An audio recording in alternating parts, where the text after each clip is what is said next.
आज हम पढ़ने जा रहे हैं zero conditional sentence.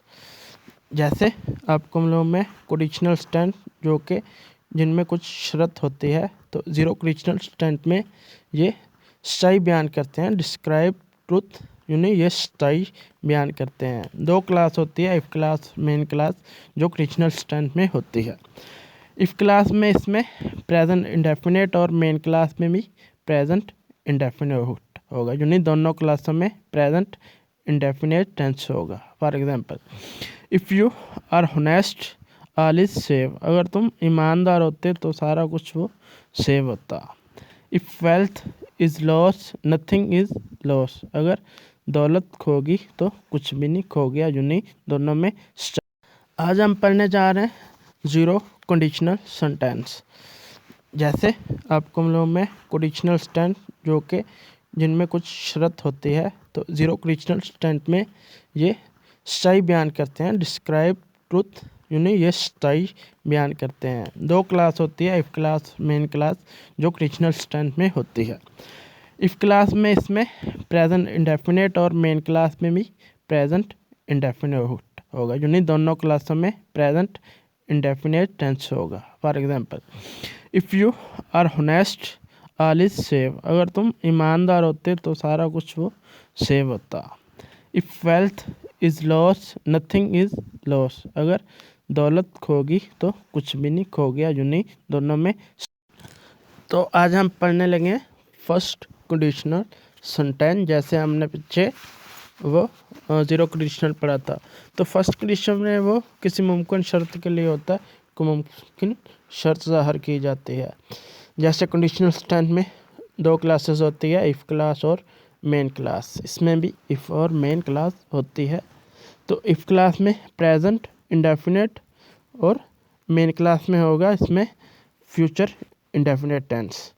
If clause में यूनी present indefinite subject plus verb की फर्स्ट फॉर्म और ऑब्जेक्ट, और मेन क्लास में होगा सब्जेक्ट प्लस विल शैल और वर्ब की फर्स्ट फॉर्म और ऑब्जेक्ट, यानी ये फ्यूचर इंडेफिनिट टेंस होगा। तो हम इसकी मिसाल लेते हैं। फॉर एग्जांपल, यहाँ if he comes here I shell help him, अगर वो यहाँ आता तो मैं इसकी मदद करूँगा, अगर वो यहाँ आएगा तो मैं इसकी मदद करूँगा, यानी पहले में प्रेजेंट इंडेफिनिट और फ्यूचर इंडेफिनिट, दूसरे में मेन क्लास में। अगर if she goes to school she will get a prize, दोनों शर्तें पूरी होगी। ये भी सेकंड कंडीशनल सेंटेंस। जो सेकंड कंडीशनल सेंटेंस होते हैं उनमें शर्त ये होती है, अगर हम ये काम करेंगे तो इसका नतीजा ये होगा, यानी हम मेहनत करेंगे तो कामयाब हो जाएंगे। Second conditional sentence, something never happen at present और इन फ्यूचर। जो इसमें यही शर्त होती है कि हम ये काम करेंगे, इसका नतीजा ये होगा। दो क्लासेस होती है जो तमाम कंडीशनल सेंटेंस में होती हैं, इफ़ क्लास और मेन क्लास। जो इफ़ क्लास होगी उसमें पास्ट सिंपल यानी पास्ट इंडेफिनिट और सेकंड फॉर्म होगी वर्ब की, और जो मेन क्लास होगी उसमें वुड के साथ फर्स्ट फॉर्म होगी, या कुड के साथ फर्स्ट फॉर्म होगी वर्ब की, या माइट के साथ वर्ब की फर्स्ट फॉर्म होगी। मेन क्लास में ये चीज़ें आ सकती हैं। और जो इफ़ क्लास है उसमें पास्ट सिंपल यानी पास्ट इंडेफिनिट होगा, दूसरी फॉर्म होगी वर्ब की, और मेन क्लास में वुड कुड माइट के साथ फर्स्ट फॉर्म होगी।